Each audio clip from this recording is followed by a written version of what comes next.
WhatsApp जहां अपनी नई प्राइवेसी पॉलिसी लागू करने के लिए आमादा है, तो केंद्र सरकार उसके सामने डटकर खड़ी हो गई है। अब दोनों ही आमने सामने हैं। तो चलिए आज आपको खास रिपोर्ट में दिखाते हैं कि आखिरकार दोनों के बीच में विवाद क्या चल रहा है, आखिरकार केंद्र सरकार क्या कह रही है और व्हाट्सएप क्या कुछ कर रहा है।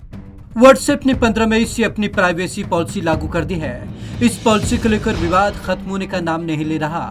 प्राइवेसी का मुद्दा अब दिल्ली हाई कोर्ट तक पहुंच गया है। दिल्ली हाई कोर्ट में केंद्र सरकार ने व्हाट्सएप की नई प्राइवेसी पॉलिसी को लेकर एक हल्फनामा दाखिल किया है, जिसमें कहा गया है कि व्हाट्सएप अपनी क्षमता का गलत इस्तेमाल कर रहा है और लोगों को नई प्राइवेसी पॉलिसी मानने के लिए मजबूर कर रहा है। पर्सनल मैसेज की प्राइवेसी में बदलाव नहीं व्हाट्सएप।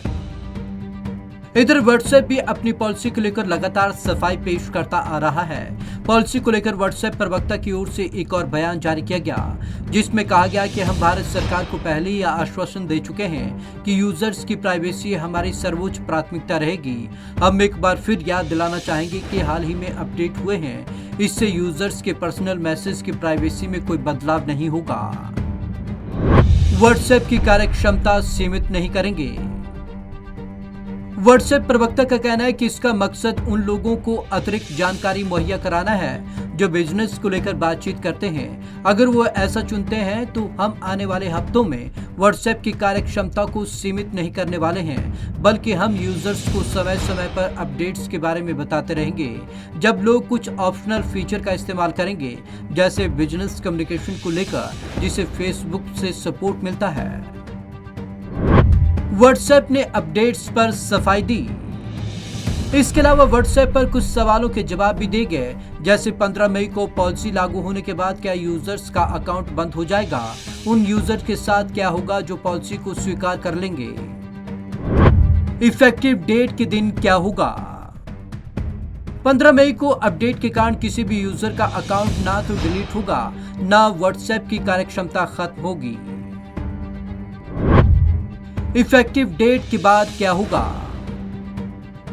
ये बात मानते हुए कि अपडेट देखने वाले ज्यादातर यूजर्स ने इसे स्वीकार कर लिया, हम अपडेट के बारे में अधिक जानकारी देने वाले व्हाट्सएप में एक नोटिफिकेशन दिखाना जारी रखेंगे और उन लोगों को याद दिलाएंगे जिनके पास रिव्यू करने और स्वीकार करने का मौका नहीं था।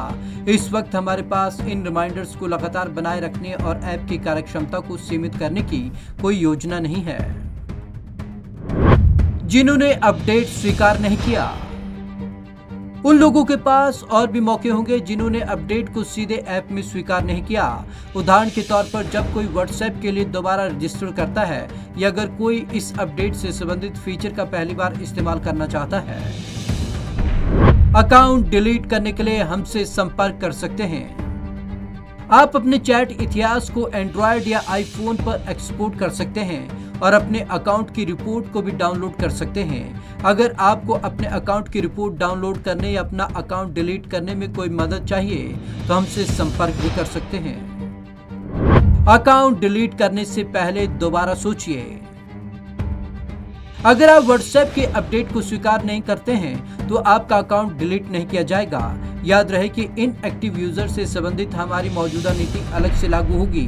अगर आप एंड्रॉयड, आईफोन या कियोस पर अपना अकाउंट डिलीट करना चाहते हैं तो हम उम्मीद करते हैं कि आप इस पर दोबारा विचार करेंगे।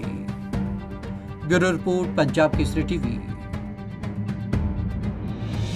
व्हाट्सएप ठीक इससे पहले ये कह रहा था कि नई पॉलिसी में यूजर्स यदि कोई भी कंटेंट अपलोड या सबमिट करता है तो व्हाट्सएप उसका इस्तेमाल कर सकता है। तो यहाँ पर जब आपत्ति जताई गई कि आप यूजर के डाटा को किस तरीके से इस्तेमाल कर सकते हैं, तब यहाँ पर व्हाट्सएप ने एक नया अजीब सा जवाब दिया। उसने कहा कि ये सिर्फ ऑप्शनल है, लेकिन उसने ये तब कहा जब इस पूरी बातचीत को लेकर सवाल उठने लगे। तो कहीं ना कहीं केंद्र सरकार ये चाहती है कि आम यूजर के साथ किसी भी किस्म का धोखा ना हो। तो आज की इस खास रिपोर्ट में बस इतना ही। विवेक शर्मा को दीजिए इजाजत। नमस्कार।